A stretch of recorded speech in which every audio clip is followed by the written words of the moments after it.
இதை விட இன்னும் கொடுமையான பல மடங்கு பலமான ஒரு வன்முறையை அவன் வந்து நிகழ்த்துறான். இதுல ஒரு விஷயம் நல்லா பாருங்க, நம்ம ரொம்ப லேட்டரா அரௌண்ட் 1915 மகாத்மா காந்தி அவர்கள் வந்த பிறகு நான் வயலன்ஸ் அப்படின்னு ஒரு முறை எடுத்து விடுதலை போராட்டத்துக்கு பயன்படுத்தும். இங்க எல்லாம் பாருங்க, அந்த வயலன்ஸ் வந்து இதாக என்னதான் அது வந்து பிரிட்டிஷ்காரங்க, இந்தியாக்காரங்க, தமிழ்நாட்டுக்காரங்க அந்த மாதிரிலாம் இருந்தா கூட வன்முறை வந்து இரண்டு பக்கம் கூறான ஒரு ஆயுதமாக இருக்கும். முதல்ல நம்ம வந்து பிரிட்டிஷ்காரங்களை கொள்றோம், இல்ல பிரிட்டிஷ்காரங்க வந்து நம்மளை கொள்றாங்க, இதெல்லாம் இருக்கு. அப்புறம் திருப்பி அவன் வந்து ஒரு இதை விட இன்னும் கொடுமையான பல மடங்கு பலமான ஒரு வன்முறையை அவன் வந்து நிகழ்த்துறான். ரெண்டு பக்கமும் ஆபத்து தான். இப்ப இறந்து போன இப்ப இதெல்லாம் வந்து நான் ஒரு ஆர்டிகல் ஒன்னு படிச்சேன். அதுல வந்து ஒரு பிரிட்டிஷ்காரன் வந்து அவங்க குடும்பத்தோட வந்து இருப்பான். அப்போ வந்து அந்த பிரிட்டிஷ்காரனை கொன்றுவாங்க. அவங்க மனைவி வந்து அதை நேரில் பார்த்திருப்பாங்க. அதாவது இந்தியர்கள் வந்து ஒரு பிரிட்டிஷ்காரனை கொல்றாங்க அந்த போராட்ட காரணங்களால. அப்ப அவங்க மனைவியும் ஒரு குழந்தையும் வந்து அந்த பிரிட்டிஷ்காரன் வந்து இறந்து போறதை நேரில் பார்க்கறாங்க. இது பிரிட்டிஷ்காரனா இருந்தாலும் இந்தியாவா இருந்தாலும் தமிழ்நாட்டுக்காரங்களா யாரா இருந்தாலுமே அந்த கொடூரம் வந்து வயலன்ஸ் வந்து மிக மிக கொடுமையானதாக இருக்குல்ல. அப்போ அந்த வயலன்ஸ் மிகவும் கொடுமை. இதெல்லாம் வந்து என்ன பண்ணிடுவானுங்க,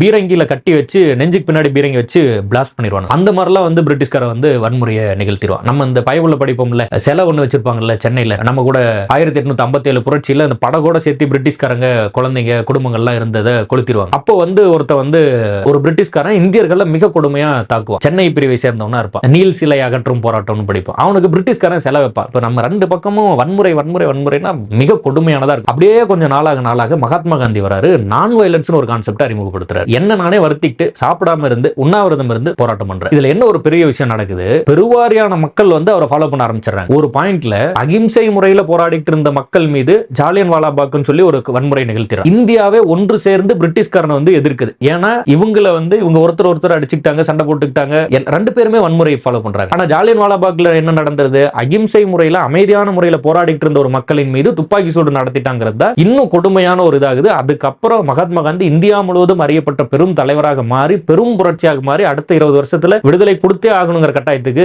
தள்ளப்பட்டுறாங்க. அந்த வயலன்ஸ், அந்த நான் வயலன்ஸோட இதை வந்து நீங்க கனெக்ட் பண்ணி படிச்சீங்கன்னா ரொம்ப நல்லா இருக்கும். இது வந்து நம்ம சாதாரணமா ஒரு கீவேர்டு டிஎன்பிசி படிக்கிறேன், ஒரு பரீட்சை ஒரு 1806 ஜூலை 10ஆம் தேதி 1, 2, 3 பிரிவு 23ஆம் படை பிரிவுல ஒருத்தரை கொன்னுறோம், முதல்ல ஒருத்தரை கொல்றோம், புரியுது, நீங்க அந்த மாதிரி படிச்சுட்டு போயிடலாம். இல்ல அதுக்குள்ள நல்லா எலாபரேட்டா கனெக்ட் பண்ணி என்ன நடந்தது, வயலன்ஸ் என்ன, நான் வயலன்ஸ் என்ன, அந்த மாதிரி வந்து படிக்கலாம். நான் என்ன சொல்ல வரேன் இது மூலம் அப்படின்னா, வயலன்ஸ் வந்து அப்போதைக்கு ஒரு சின்ன தீர்வு மாதிரி தெரிஞ்சா கூட அது அவ்வளவு பெரிய தீர்வு அல்ல. பொறுமையா இருக்கிறதுக்கு தான் பெரிய பலம் வேணும். You never took the violence, you never know the violence it took to be this calm அப்படின்னு சொல்லுவாங்க. அது என்னன்னா அமைதியா இருக்கிறதுக்கு தான் பெரிய திறமை வேணும். இன்னைக்கு சினிமா வந்து வயலன்ஸை வந்து கற்பிக்குது. நான் கெட்டவன், நீ கேடு கெட்டவன் அப்படின்னு அது பெருமையா போகுது. அப்படி இல்லை. அகழ்வாரை தாங்கும் நிலம் போல் தம்மை இகழ்வார் பொறுத்தல் தலை. பொறுமையா இருக்கிறது இருக்கிறதுலே ரொம்ப ரொம்ப கஷ்டம்.